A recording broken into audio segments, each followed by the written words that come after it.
اس سے نکل آؤ یار، ہمارا دنیا کے سامنے معیار کیا ہے؟ بیٹھو اکیلے، کرو مراقبہ، سوچو تھوڑی دیر، گرو سجدے میں، غور کرو ہمارا رب کی بارگاہ کے اندر روحانی مقام کیا ہے۔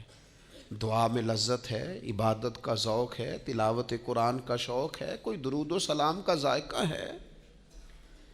کبھی دل کرتا ہے کہ آج کچھ نہیں کرنا، صرف میں نے نفل ہی پڑھنے۔ کچھ صدقات و خیرات کا، سخاوت کا مزاج ہے۔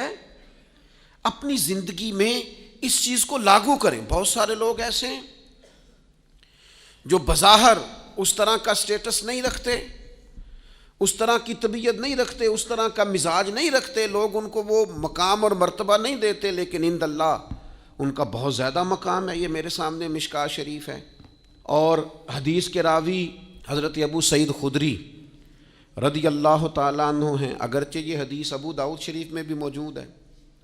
سیدنا ابو سعید خدری رضی اللہ تعالیٰ عنہ فرماتے ہیں، ہم مسجد نبوی شریف میں بیٹھے تھے اور ایک آدمی قرآن مجید پڑھا رہا تھا اور باقی بیٹھ کے سن رہے تھے، اور حالت ایسی تھی کہ بعض لوگوں کے پاس کپڑا بھی پورا وجود ڈھانپنے کو کوئی نہیں تھا، یعنی ان کے جسموں پر جو لباس تھا وہ بھی اتنا زیادہ نہیں تھا کہ وہ چادروں میں سمٹے ہوئے ہوں، بس سادے سادے لباس، اس کے ساتھ وہ وقت گزار رہے تھے۔ ایک آدمی قرآن پڑھا رہا ہے۔ میں قرآن پڑھانے والے لوگوں سے کہا کرتا ہوں، کوئی بڑی گاڑی سے اترے نا کبھی تو پریشان نہ ہو جایا کرو۔ تم کسی کو دیکھو نا کہ وہ جناب بڑا جدید ترین لباس پہن کے تمہارے پاس سے گزرا ہے تو پریشان نہ ہوا کرو، تم بڑے خوش قسمت ہو جن کے سینوں میں اللہ نے قرآن مجید رکھا ہوا ہے۔ ایسے مروب نہ ہوا کرو، روب میں نہ آیا کرو۔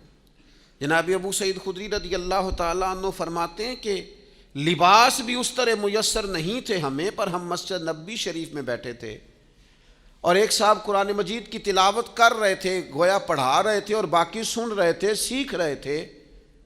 اچانک ہماری نظر اٹھی تو مدینے والے محبوب بھی تشریف فرما ہو، حضور کو سامنے پایا تو بس کیفیت ہی بدل گئی۔ فرماتے ہیں کہ وہ جو تلاوت کر رہے تھے وہ رک گئے، ہم سب اٹھ کے کھڑے ہو گئے، نبی کریم نے ہمیں سلام کہا، اور یہ منظر دیکھی، یہ کہتے ہیں ہمارے نصیب دیکھو، حضور بھی ہمارے درمیان بیٹھ گئے اور بٹھا کر اپنے محبوب کو اپنے پہلو میں۔ جو لوگ کچھ نہیں نہ کرتے وہ بھی کمال ہی کرتے ہیں، حضور بیچ میں بیٹھ گئے اور اس طرح درمیان میں بیٹھے کہ انگلی کے اشارے سے کہا ہلکا بنا لو۔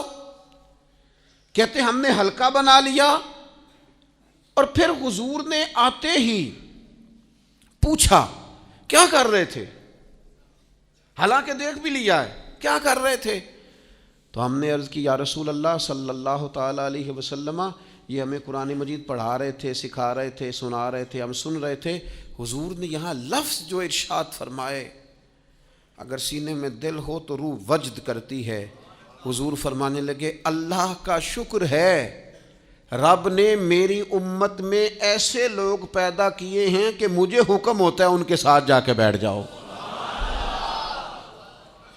میرے عزیز یاد رکھیے گا، نبی پاک علیہ السلام نے فرمایا، کریم فرمانے لگے اللہ کا شکر ہے کہ اس نے میری امت میں ایسے لوگ پیدا کیے کہ مجھے حکم ہوتا ہے کہ میں ان کے پاس جا کے بیٹھوں، ان پر شفقت کروں، کرم نوازی کروں، انہیں اعزاز دوں، ان کے ساتھ بیٹھ جاؤں۔